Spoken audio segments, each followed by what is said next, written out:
Remember what I told you. Don't be a cunt.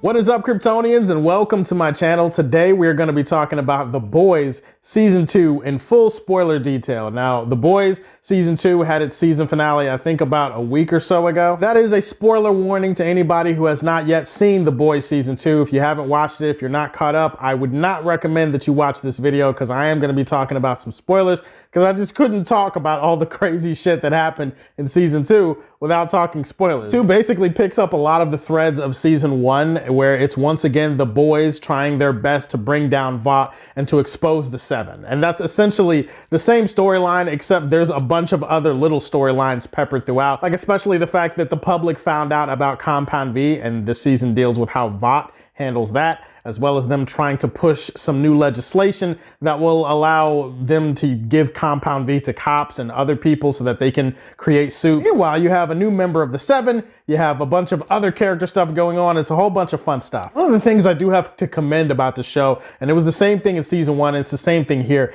is the masterful way that this show is able to balance its tone. This is a show that is not just one thing at any one moment. It can be a bunch of different things at different moments, and it still flows together all the same. It feels like superhero satire at its highest form. I mean, you have a Hans Zimmer reference, a Joss Whedon reference. There's a Seven superhero movie that's in production during this season where some of the graphic design definitely reminds you of Man of Steel. Blends superhero satire with also dark comedy. Like, there's just a lot of really funny stuff that you shouldn't laugh at, but you end up laughing at it because, I don't know, maybe everybody's got a little darkness in their soul like that. Things get serious, shit gets real, and then it's kind of like, oh man, nah, I don't know how these characters are gonna get out of this situation. There's also some surprising emotional moments, and it knows when to treat it like a drama. So it's a show that blends all of that together. It's weird the way they can balance that tone like that. Not a lot of shows can do that. This show definitely has a talent and a knack for it. On one hand, you have an episode that focuses on Frenchie and his tragic backstory and how he got roped into doing government work in the first place,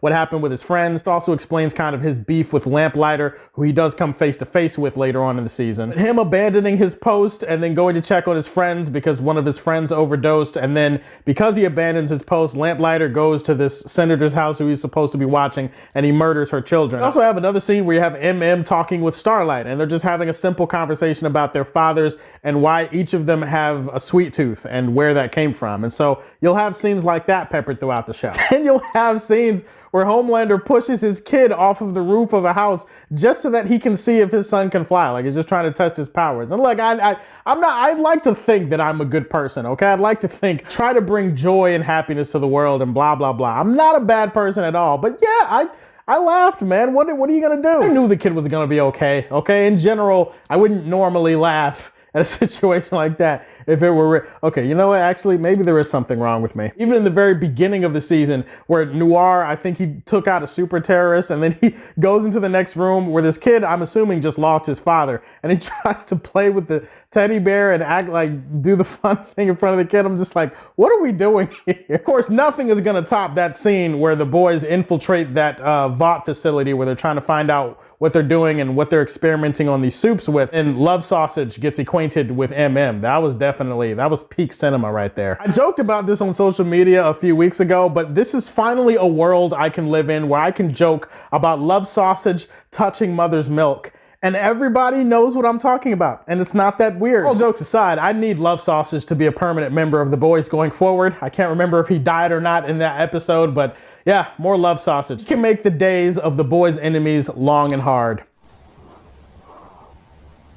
Yeah, okay, that was awful. Speaking of that episode with that facility, there was like a jailbreak, and there were a bunch of soups that got out of their cells and started wreaking havoc. There was one soup in particular that had the ability to like crush things like a soda can. Stormfront took her out, but actually if you saw the end of the episode, you saw that she got away. She got into a car. We didn't see her again. We didn't see her again for the rest of the show. So that does make me curious. Like, are they bringing her back? Is she gonna factor into season 3? What's up with her? Like, what's her deal? I'm not that familiar with the comics, so maybe somebody can tell me who she is, and maybe she's supposed to be somebody more important than the comics, but I feel like they wouldn't have let her walk away like that if she wasn't important. This season does up the ante in terms of action sequences. Black Noir is more involved, and definitely there's some set pieces that are entertaining, but I would say the characterization is more spread out evenly among the characters, the boys and the Seven. I do think there are some mixed results with some of this characterization. I'll be honest, I lose interest every waking episode with Deep and with A-Train trying to get back into the 7. Like, I know that they're trying to give them something to do,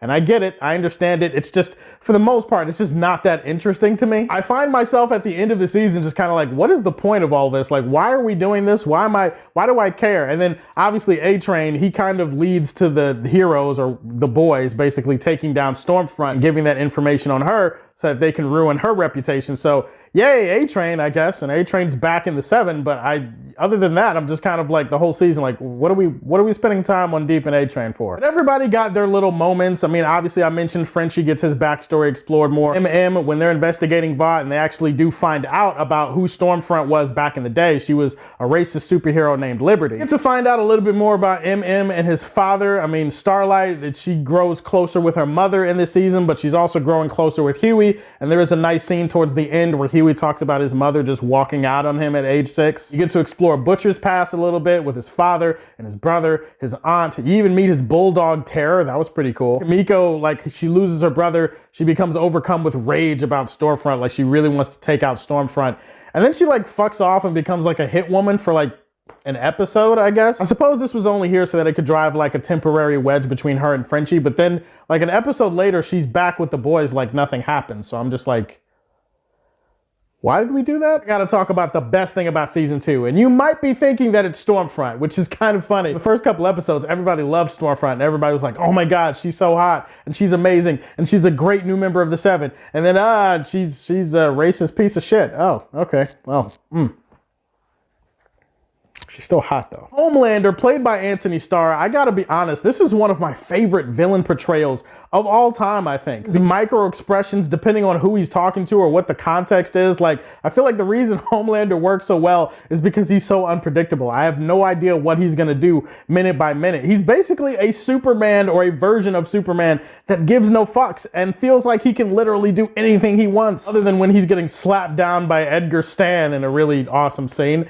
Most of the time, he's right. He can do whatever the fuck he wants. He can get away with it. And it is terrifying. Homelander is terrifying because of his unpredictability, because of the way that Anthony Starr plays him with that unhinged sense of ruthlessness. You can't tell me that you didn't laugh a little bit when he took out Blind Spot. I mean, yes, it was a terrible scene, and I feel bad for Blind Spot. Oh my God, I hope he's okay. Like, where Homelander basically clocks him and takes him out or whatever, takes out his ears. This just tells me that Daredevil would not last a long time in this universe. Like, not at all. It's funny though, you know how fucked up Stormfront is when in the finale she's talking to his son and she's like, hey, so yeah, white genocide and we have to fight back because they're attacking us because of the color of our skin or whatever. White power! You see the look that Homelander was giving her? He's just like, bitch, what? Why are you telling him that? What? No. You know shit is fucked up when Homelander, as fucked up as he is like, hey, I'm teaching him to hate everyone equally. Let's stop this whole white versus black shit. Speaking of Stormfront, while she was a great addition to the season, nothing tops her getting the absolute shit beat out of her by Maeve and Kimiko and Starlight. Like, that was freaking awesome, I gotta say. Normalize beating the shit out of Nazis wherever you are, people. I don't care what you're doing in life. If you see somebody that exhibits Nazi or racist behavior, normalize beating the absolute hell out of them. And in fact, I would say that most superhero movies and TV shows, regardless of context or where it fits in the story, should have at least one scene of a Nazi or a racist getting the shit beat out of them. Stormfront herself, she got mind blasted back to 1940, I guess, by Homelander's son. So I'm kind of curious what they're going to do with that. What's going to happen with her? I feel like she's going to get an eye patch. Is she going to grow back her limbs? I don't know if she's going to grow back her limbs. Can she grow back her limbs, or are they going to have to give her like robotic reinforcement? While Huey very intelligently and smartly decides to cling on to Starlight because, as he says, he's not fucking crazy or he's not fucking stupid or whatever. Now he has a new job working for this Congresswoman Victoria, who has her own agenda, and she's the one that was going around all season exploding people's heads. Feels like a lot of what she did was to keep them from taking down Vought too early so that she could put herself in position, be in a position of power. And that's kind of the thing with the show. There might be people who do heroic things, there might be bad people who do bad things or whatever, but ultimately it's a show about people with agendas. Everybody has a different agenda and a different goal in mind. Season 2 is probably not paced as well as season 1, and I don't know if I enjoyed it as much as season 1. There are some subplots and some character stuff that I wasn't on board with. I'm gonna give season 2 a 3.5 out of 5 supers. I enjoyed it. I was entertained. The set pieces are more exciting, and I can't wait for season 3. And I think they're going to start filming season 3 in early 2021. So yeah, go The Boys. Can't wait. What is your favorite scene and what is your favorite moment of season 2 of The Boys? Put that in the comment section down below. Please like and subscribe to the Superfan Show. And as always, if you like what you see, tell me how you feel and stay tuned to hear more from the Man of Steel. Peace.